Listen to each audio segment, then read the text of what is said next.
Hi hello, എൻ്റെ പുതിയൊരു വീഡിയോയിലേക്ക് എല്ലാവർക്കും സ്വാഗതം. ഞാൻ ഇന്ന് കൂവപ്പൊടി എങ്ങനെയാണ് ഉണ്ടാക്കുന്നത് എന്നാണ് കാണിക്കാൻ പോകുന്നത്.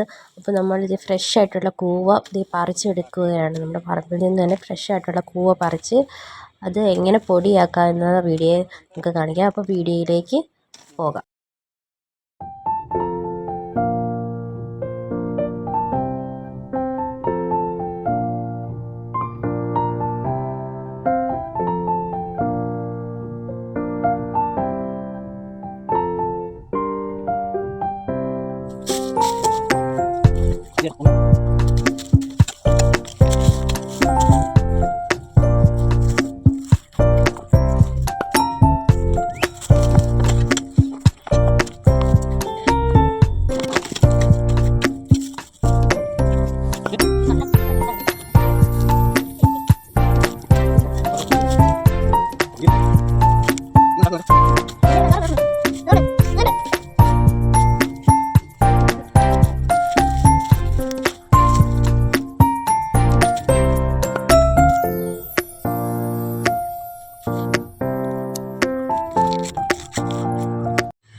കൂവയുടെ തൊലിയെല്ലാം ചെത്തിയിട്ട് വെള്ളത്തിലിട്ട് വെച്ചേക്കുന്നതാണ്. ഇനി ഇത് നമ്മൾ കട്ട് ചെയ്തിട്ട് അരച്ചെടുക്കണം.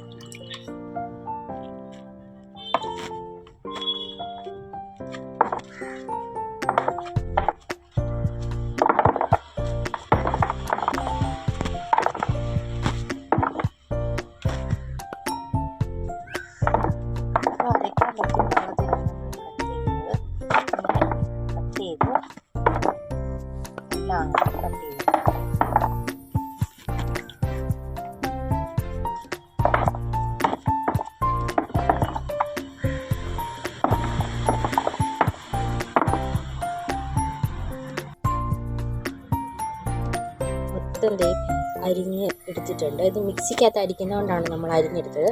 പിന്നെ ഇത് നല്ലപോലെ അരച്ചെടുക്കണം. നമ്മളിത് നല്ല നീലക്കൂവ എടുത്തിട്ടുള്ളത്, നല്ല നീല കളറാണ്, നീലക്കൂവയാണ് നമ്മൾ എടുത്തിട്ടുള്ളത്. അപ്പം ഇനി അരച്ചെടുക്കണം.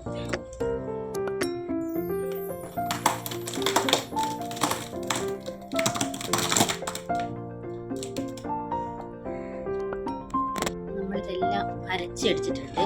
ഇനി ഇതിലേക്ക് ആവശ്യത്തിനുള്ള വെള്ളം ചേർക്കണം.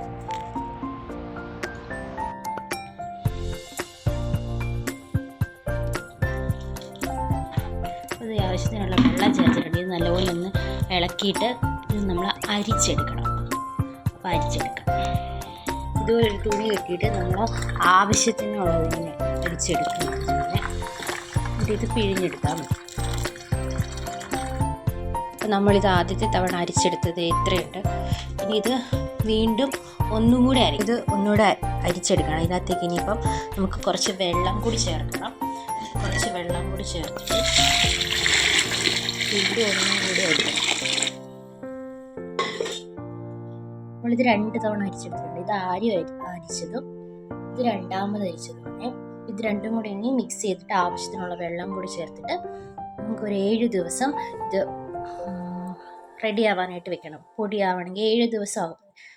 അതായത് അതിൻ്റെ കയ്പുണ്ട്, ഈ കൂവയ്ക്കൊരു കയ്പുണ്ട്. ആ കയ്പ് പോകണമെങ്കിൽ ഏകദേശം 7 ദിവസത്തോളം നമ്മൾ വെള്ളത്തിലിട്ടിട്ട് വെള്ളം മാറണം. രാവിലെയും വൈകിട്ടും വെള്ളം മാറി വെള്ളം വേറെ ഒഴിക്കണം. അപ്പം അങ്ങനെ ചെയ്യണം. ആവശ്യത്തിനുള്ള വെള്ളം എല്ലാം ചേർത്ത് 2 പാത്രത്തിലായിട്ട് ഞാൻ ഇത് ഊറാൻ വേണ്ടി വെച്ചിട്ടുണ്ട്. അപ്പോൾ ഇത് 7 ദിവസം നമ്മൾ രാവിലെയും വൈകിട്ടും വെള്ളം മാറ്റണം. ഇതേപോലെ തന്നെ ചെയ്തെടുത്തതാണ് നമ്മൾ ഈ പൊടി. അപ്പോൾ ഇങ്ങനെ കിട്ടും. ഇത് ആർക്കെങ്കിലും ആവശ്യമുണ്ടെങ്കിൽ എന്നെ കോൺടാക്റ്റ് ചെയ്താൽ മതി, ഞാൻ അയച്ചു തരാം. അപ്പോൾ ഇത്രയേ ഉള്ളൂ എൻ്റെ വീഡിയോ. എല്ലാവർക്കും വീഡിയോ ഇഷ്ടപ്പെട്ടെങ്കിൽ ചാനൽ സബ്സ്ക്രൈബ് ചെയ്ത് സപ്പോർട്ട് ചെയ്യണേ.